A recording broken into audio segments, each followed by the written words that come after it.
November 18th, 1957, 11:43 p.m. Mount Sinai Hospital, room 412. Bumpy Johnson lay motionless in the hospital bed, eyes closed, breathing shallow, machines beeping steadily. The doctors said massive heart attack, critical condition, induced coma, survival uncertain. Two men in white coats walked down the fourth-floor corridor, stethoscopes around their necks, medical charts in their hands, ID badges clipped to their pockets.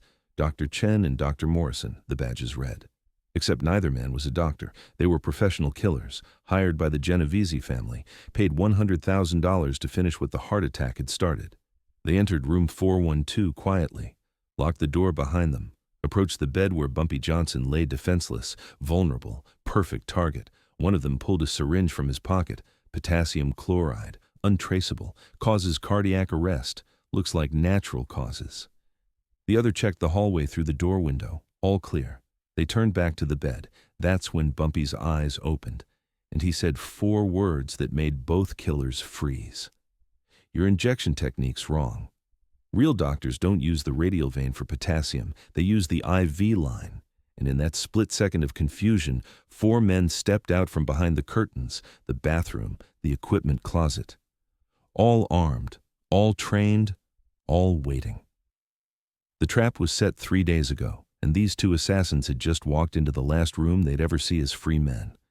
It started 5 days earlier, November 13th, 1957. Bumpy was having dinner at Wells Restaurant when the pain hit, sharp, crushing, left arm going numb, classic heart attack symptoms. He stood up slowly, hand on his chest. Junie Bird saw it first. "Boss, you okay?" Bumpy's voice was tight. "Hospital, now." They rushed him to Mount Sinai. Emergency room, doctors swarming, EKG machine, oxygen mask. Within 20 minutes, the diagnosis was confirmed. Myocardial infarction, severe, critical. They moved him to intensive care, stabilized him, but the damage was real. His heart had taken a serious hit. By morning, word had spread through Harlem. Bumpy Johnson was in the hospital, critical condition, might not make it. People started gathering outside Mount Sinai. Community members, policy runners, people whose rent Bumpy had paid, whose businesses he'd protected. They came to pray, to wait, to hope. But in Little Italy, in a social club on Mulberry Street, Vito Genovese heard the same news and saw opportunity. He's vulnerable. For the first time in 20 years, Bumpy Johnson is vulnerable. Sal Maroney nodded. "Hospital security's weak. If we move fast, we can finish this." Carlo, the strategist, leaned forward. "We need to be smart. Can't just walk in with guns, too obvious, too messy. We need something clean, something that looks natural." Tony, the planner, had an idea. Heart attack patients are high risk. If he has another cardiac event, nobody questions it. We get 2 guys, dress them as doctors. They walk into his room during visiting hours, inject him with potassium chloride, stops the heart instantly. Looks like he had a second attack. Medical examiner rules it natural causes. No investigation, no blowback. Genovese smiled. "How fast can you set this up?" 2 days. I know 2 professionals, former medics. They can pass as doctors. They know the medical terminology. They can blend in. Do it, and make sure Bumpy doesn't wake up. But what the Genovese family didn't know was that Bumpy Johnson had been preparing for exactly this scenario since the moment he regained consciousness on November 14th. When the doctors told him he'd had a severe heart attack and needed to stay hospitalized for at least a week, Bumpy's first thought wasn't about his health. It was about vulnerability. Because being in a hospital bed, connected to machines, unable to move, was the most dangerous position he'd ever been in. He called Illinois Gordon to his bedside. "Keep your voice down," Bumpy whispered. "The nurses can't hear this." Gordon leaned close. "Boss, you need to rest. I need to survive, and right now, I'm a sitting target. The Italians are going to make a move, I guarantee it. When? Within 3 days. They'll send people disguised as medical staff, probably during night shift when there's less witnesses. How do you know? Because that's what I do." Over the next 48 hours, while the hospital staff thought Bumpy was resting and recovering, he was actually orchestrating a counter-operation. First, he had Marcus Tallboy Hayes scout the hospital. All entrances, all exits, security patterns, shift changes, camera locations, blind spots. Marcus came back with a map. Fourth floor has 3 ways in: main elevator, service elevator, stairwell. Night shift has 2 nurses, 1 security guard.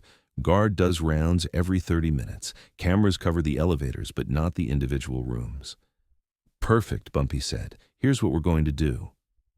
Second, Bumpy had Willie Fish Jackson create fake medical files. Bumpy's official hospital records were altered to show he was in an induced coma. Unresponsive, brain activity minimal, prognosis uncertain. Any doctor checking the charts would think Bumpy was completely unconscious, vulnerable. Third, Bumpy modified room 412. He had his people install a second lock on the inside of the door, modified the window curtains to hide someone standing behind them, cleared out the equipment closet so a person could fit inside, made the bathroom appear empty while someone crouched behind the shower curtain. Then came the hardest part. Bumpy had to actually look like he was in a coma. No movement, no reaction, shallow breathing for hours at a time. Because if the killer suspected anything, they'd abort. The trap only worked if they believed he was completely defenseless. On November 17th, Bumpy's doctors made an announcement. Mr. Johnson has slipped into a coma. We've induced it medically to help his heart recover. He's stable but unresponsive. Visiting hours are restricted. The news spread through Harlem, through the underworld, through every information network in New York. Bumpy Johnson was in a coma, unconscious, defenseless. In Little Italy, Tony the planner got confirmation from his hospital contact. Johnson's in room 412, 4th floor, induced coma, 2 nurses on duty, light security, perfect conditions. He called his 2 assassins, former Army medics named Dutch and Mickey. Both had killed before. Both knew how to blend into medical environments. Both understood the plan. We go in tomorrow night, Tony said, 11:30 p.m. Visiting hours are over. Nurses are doing rounds on the 3rd floor. You'll have a 10-minute window. Walk in, inject him, walk out. By the time anyone checks on him, he'll be dead. November 18th, 11 p.m. Bumpy lay in his hospital bed, eyes closed, breathing shallow, but very much awake, very much aware. Hidden in the room were 4 of his most trusted men. Illinois Gordon behind the window curtain, Marcus Tallboy Hayes in the bathroom, Willie Fish Jackson in the equipment closet. Jerome, the parking attendant who'd proven himself during the police station operation, crouched behind a medical cart near the door. All armed, all waiting, all silent. The room looked empty, except for 1 man in a coma. At 11:35 p.m., Bumpy heard footsteps in the hallway. 2 sets, steady, professional. The footsteps stopped outside room 412. The door handle turned slowly, locked from the inside. There was a pause, then a soft click, someone picking the lock. The door opened. 2 men in white coats entered, stethoscopes, charts, ID badges. They looked perfect, moved like real doctors, checked the hallway, locked the door behind them. Bumpy watched through barely opened eyes, monitored their every move. The first one, Dutch, approached the IV stand, checked the lines, professional, knew what he was looking for. The second one, Mickey, pulled out a syringe, held it up to the light, checked the dosage. They moved to opposite sides of the bed. Dutch checked Bumpy's pulse, cold fingers on his wrist. Mickey prepared the injection site, looking for the vein. That's when Bumpy made his move. He opened his eyes fully, looked directly at Mickey, and spoke in a calm, clear voice. "Your injection technique's wrong." Both men froze, complete shock.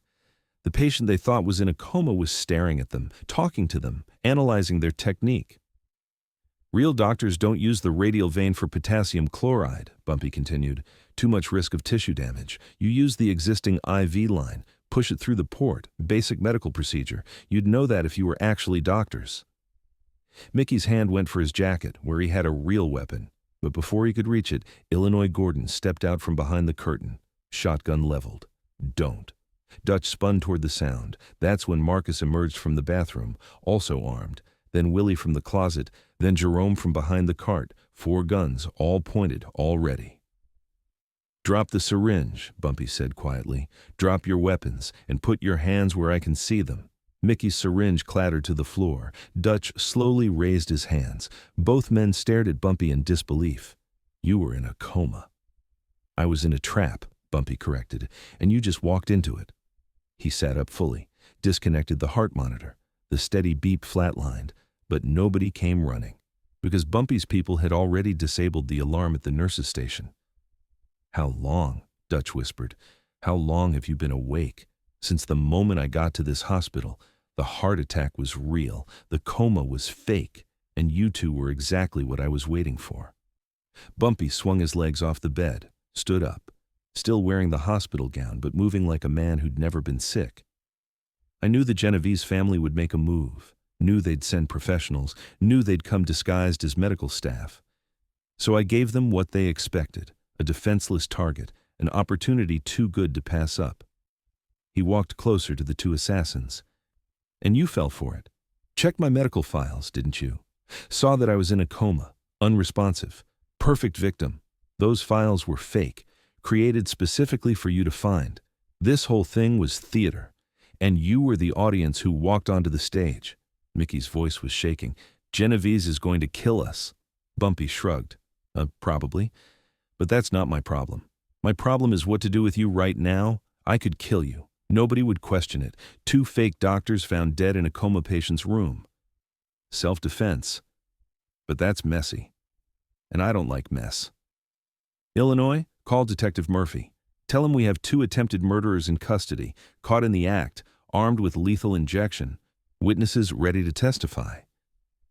Gordon pulled out a phone, made the call. Within 10 minutes, the 4th floor was swarming with NYPD.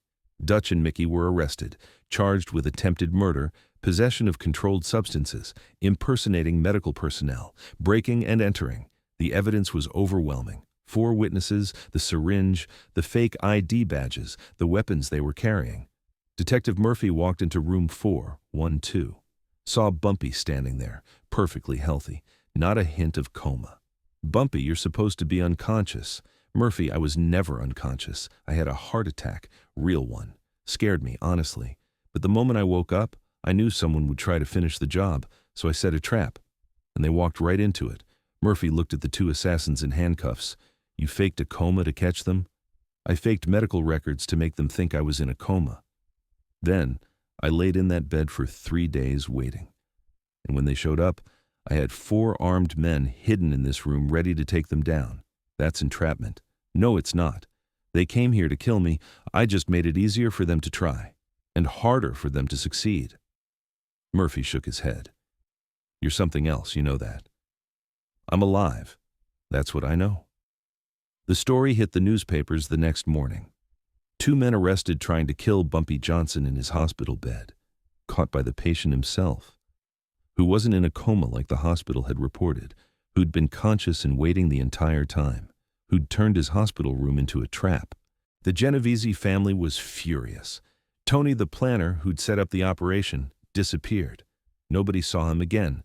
Dutch and Mickey took a deal, testified against the people who hired them, confirmed it was a Genovese family contract. Both got 15 years, could have been life. But the testimony was valuable.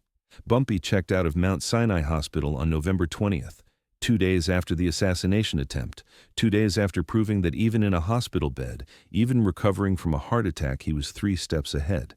The doctors wanted him to stay longer. "You had a serious cardiac event, Mr. Johnson. You need rest."